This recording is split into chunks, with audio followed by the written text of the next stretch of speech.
Hello friends. Bharat एक ऐसा देश जिसकी मिट्टी में न जाने कितनी कहानियां और राज दफन है। एक ऐसा देश जहां घाट घाट पर पानी और कोस कोस पर वाणी बदल जाती है। आइए आज बात करते हैं इसी भारत के इतिहास की, उस इतिहास की जो परे है कागजों और स्याही की कैद से, रियासतों और साम्राज्यों के उदय और पतन से, एक दौर जो महरूम है अल्फाजों की तिजोरी से। शायरी कुछ ज़्यादा नहीं हो गई? तो चलिए सीधे साफ सरल शब्दों में बात करते हैं प्री हिस्टोरिक पीरियड की। प्री हिस्टोरिक पीरियड को डिवाइड किया गया है 3 फेजेस में, जिनमें आते हैं पैलियोलिथिक पीरियड, मेसोलिथिक पीरियड और न्यूलिथिक पीरियड। आइए ज़रा गौर फरमाते हैं इन सारे पीरियड्स पर। सबसे पहले हम बात करते हैं पैलियोलिथिक पीरियड की, जिसे ओल्ड स्टोन एज भी कहते हैं। इतिहासकारों का ये मानना है कि ये काल लगभग 2 मिलियन सालों से भी पुराना है।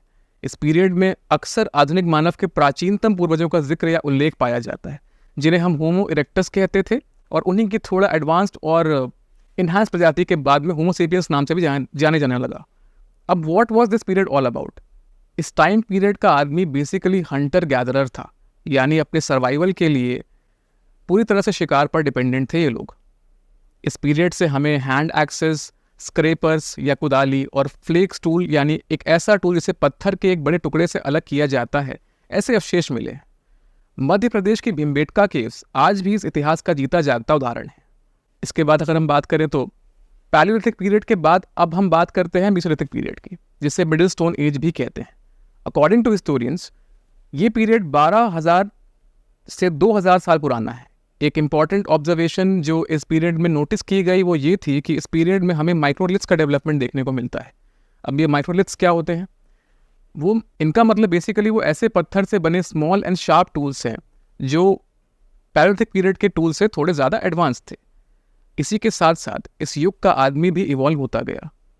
फॉर इंस्टेंस अगर हम बात करें शिकार की, तो शिकार के लिए उन्होंने तीर और भालों का इस्तेमाल करना शुरू कर दिया था।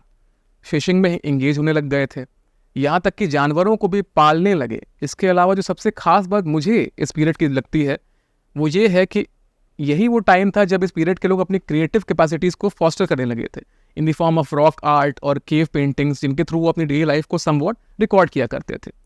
How fascinating is that, isn't it? अब लास्टली बात करते हैं हमारे लास्ट पीरियड की, जो कि था हमारा न्यूलिथिक पीरियड, जिसे स्टोन एज भी कहते हैं, सॉरी न्यू स्टोन एज भी कहते हैं, जो शुरू हुआ अप्रॉक्सीमेटली 7000 BCE के आसपास। इस एरा ने एक रेवोल्यूशन मार्क किया, क्योंकि यहाँ हमें एक बड़ा शिफ्ट देखने को मिलता है एक नोमैडिक लाइफस्टाइल या बंजारों की जिंदगी से एक सेटल्ड एग्रीकल्चरल कम्युनिटी की तरफ।